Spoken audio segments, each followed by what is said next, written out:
Raise your hands out there in TV land. How many of you like a good fight? We're going to get inside the boxing ring today. Here is the consummate CNBC bull and the CNBC bear.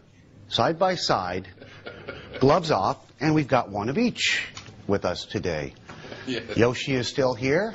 And who else? Look who's dropped by. He was in the neighborhood. Dr. Marc Faber, editor, publisher of the Gloom, Boom, and Doom Report. Now, let's start this convo, sirs, and find out who is the bear and who is the bull here. I think you're growing horns today, Mark. No, not at all.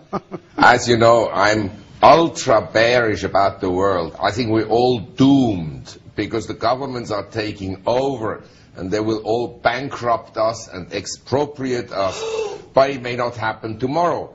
So they'll give us something to play with until the whole system breaks down, and that is a bull market. They'll just print money and print more money. Well, there you have it, Marty. Unbridled pessimism from Dr. Doom. Oh, you big bear, you. Michael, where do you stand? I'm not an ultra bear. I'm concerned. I think that much of what Mark brings up, I think, actually makes a lot of sense in terms of concerns that we need to be watching for. I think it's a matter of where those concerns go that we tend to disagree. I think that the bearish concerns that he has are going to be a negative for the markets. I think it's going to be a negative for the economy, which I think then means it will slow growth down. It won't kill growth. It won't result in collapse. It'll just simply slow growth down. Eventually, emerging markets will rise. The United States will not grow as fast, so the balance of power will start to shift. That's my view. Now, I'm stunned to find that's an optimistic view.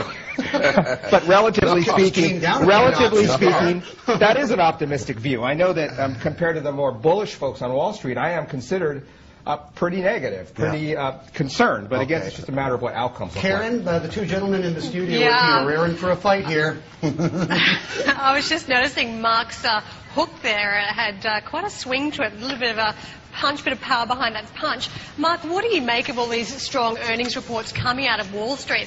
Do you think it's all linked to the fact that the Fed is printing money? Is this all stimulus gains that we're seeing in earnings reports, or is there real strength for recovery, sustainability buried somewhere underneath all those reports?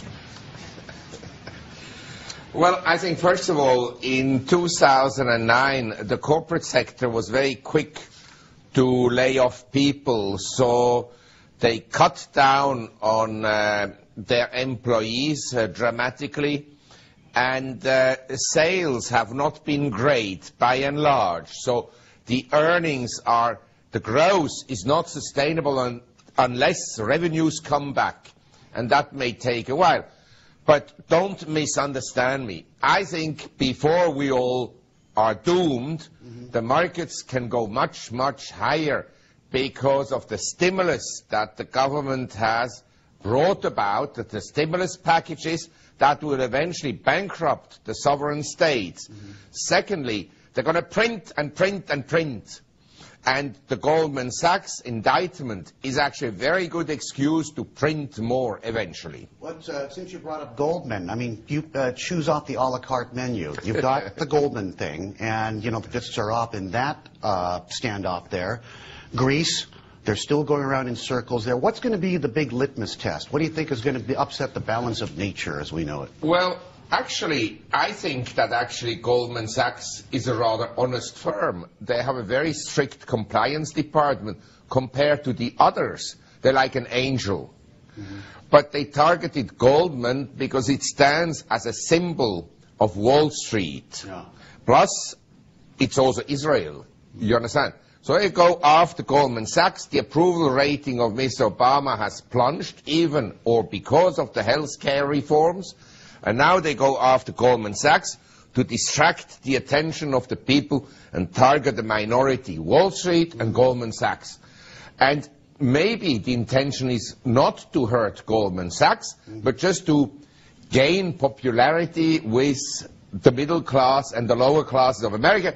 So they will perceive Mr. Obama to have done something against the evil Wall Street. Mike, there's a rare. And the evil Bernie Law at CNBC. Now, wait a minute. This is getting awfully personal here. Yes. I think Lloyd Blankfein's a pretty happy man, having heard from Dr. Doom there. Mike?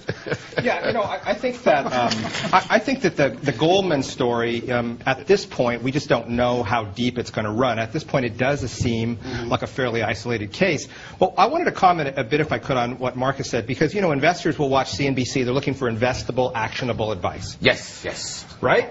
Correct. Okay. So I have here all this. You have all your actions. I got that. So you've got all these ideas, and basically, I think if anybody was to say, what do you stand for? Basically, it's that the world is coming to an end. I think that's basically correct. Okay. But at the same time, you just kind of slid in there that for the time being, yes, it's okay to invest. So it's very important for investors to realize there's a time horizon shift here. Yes. I know that in your previous GBD newsletters, you talked about how the gloom, disaster... boom, doom. Doom. What did I say? Boom, boom, and doom. Boom, boom, doom report. Gentlemen, we'll pick up on this chat